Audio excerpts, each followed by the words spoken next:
lá, se você quer mandar um e-mail para a gente, você pode usar esse e-mail ibecerra@ibecerra.org.br. Você pode mandar o seu comentário, você pode mandar a sua sugestão, você pode mandar a sua crítica, você pode mandar o que você quiser mandar. Estamos abertos aqui para essa troca, então não há problema algum de você ter esse contato com a gente. Vamos continuar?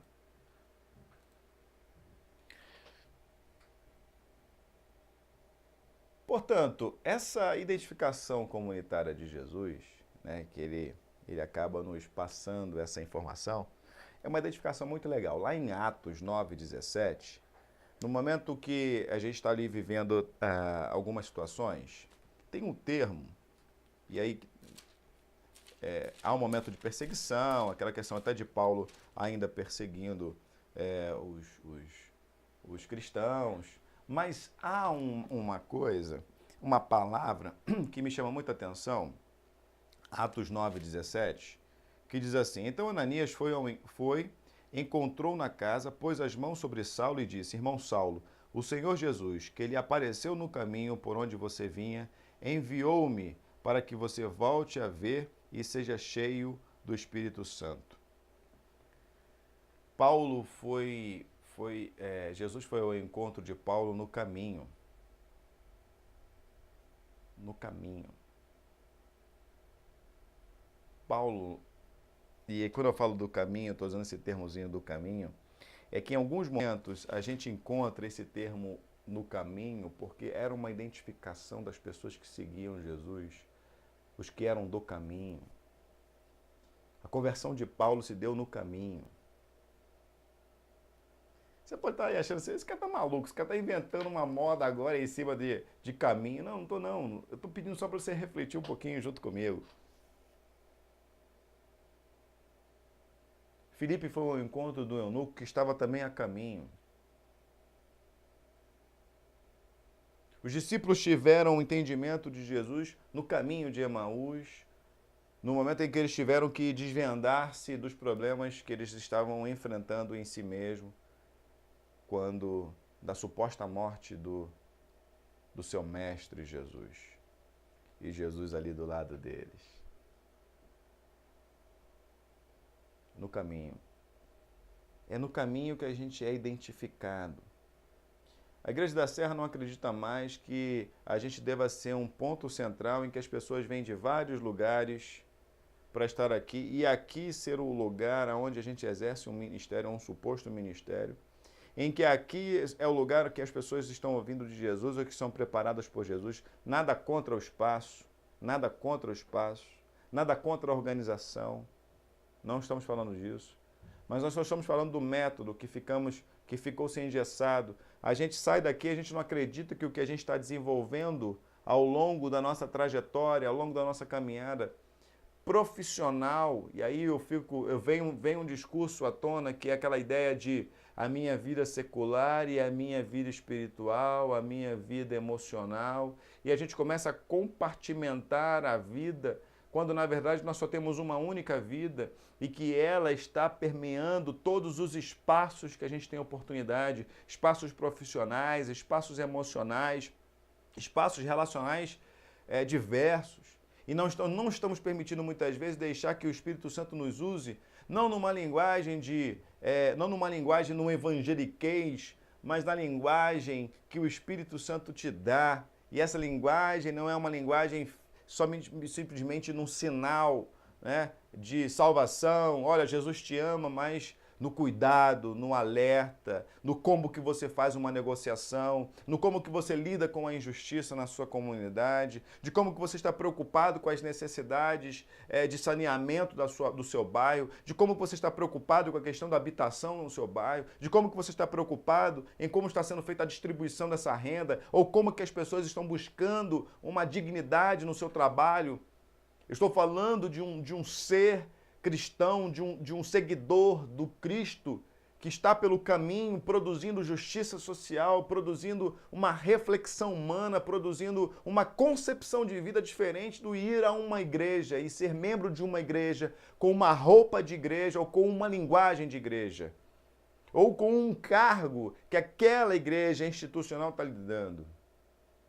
Jesus nunca se apresentou como ministro de louvor, ele nunca se apresentou, sou diácono da minha igreja. Jesus nunca se apresentou para falar, ele simplesmente se apresentava como Cristo, como um ser que tinha a vocação do reino em si, como alguém que estava inspirado de viver as vontades do Pai. E não numa inspiração sem concepção, sem prática, mas alguém que estava definitivamente convicto de que a sua vida era luz e era sal, e é luz e é sal. Vamos avançar? Nessa apresentação que eu faço da Igreja da Serra, eu trago também aqui uma explicação, uma leitura bem bacana. Eu não sei se está dando para você enxergar essa tela. Porém, eu quero chamar a atenção a essa palavrinha que está aqui. A essa palavrinha que a gente usa constantemente para identificar as pessoas que não fazem parte de um dito mundo. E eu, por várias vezes, eu acho que você também já deve ter ouvido as pessoas dizerem assim, não, depois que eu entrei na igreja, tudo mudou. Depois que eu fui para a igreja, a minha vida mudou. Depois que eu fui... E aí a gente vê essa coisa de ir para a igreja como se fosse um portal que eu passo por ela e tudo muda. A igreja passou a ser Jesus. E eu fico me perguntando sobre isso. Porém, o que acontece? Essa palavra ela está ligada a uma realidade que antecede ao próprio Cristo. E ela faz parte de uma construção social. E essa construção social ela tá organizada entre poderes. Há uma organização social ali, né, jurídica. Há uma organização em que as pessoas estão ali em volta de várias realidades. Na verdade, o mundo se apropriou, parte do mundo se apropriou dessa estrutura para chamar a atenção ao que a gente chama de democracia. Contudo, havia um movimento social, havia um movimento de organização social, e essa construção é uma construção que já vem de tempos, com uma influência grega muito forte. E dentro dessa organização, os cidadãos exerciam um poder soberano. Parecido com o que a gente fala hoje dentro da nossa Constituição brasileira, onde o poder emana do povo, em que a gente trata disso como democracia. Precisamos avançar muito ainda numa concepção de democracia. Porém, voltando aqui a essa questão, os cidadãos eles compunham uma área de poder, um poder soberano. E quando eles se reuniam, esse movimento de se reunir, isso era chamado de Assembleia Popular. Essa Assembleia Popular, o termo, a palavra que eles utilizavam para esta Assembleia era a eclesia. Se nós tivéssemos que nos reportar a esse momento, a essa história, nós poderíamos dizer assim, vamos ali que ali está tendo uma eclesia. Você viu um movimento de pessoas numa praça, à porta da cidade, em vários lugares. As pessoas foram convidadas, foram convocadas para estarem ali. E aí você passa, você não lembrou dessa convocação que fizeram, e você passa e vê aquele grupo de pessoas ali naquele lugar, aquele monte de gente ali conversando, trocando uma ideia, conversando sobre assuntos da comunidade. Aquele movimento chamava-se eclesia, ou posso dizer que se chama eclesia. Essa Assembleia Popular. Jesus então não inventou esse termo. Quero deixar claro que Jesus não inventou um monte de outras palavras e de um monte de outros rituais que a gente acabou trazendo para dentro de uma leitura. Jesus fez uma releitura daquilo, trouxe com outro significado.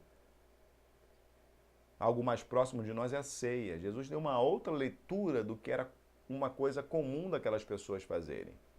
Ele deu uma outra conotação àquele momento. Ele não inventou a ceia. Assim como ele não inventou esse termo igreja. E aí eu estou mexendo com você porque eu estou falando agora de um termo que não tem absolutamente nenhuma relação com esse paradigma eclesiológico que a gente construiu ao longo desse tempo.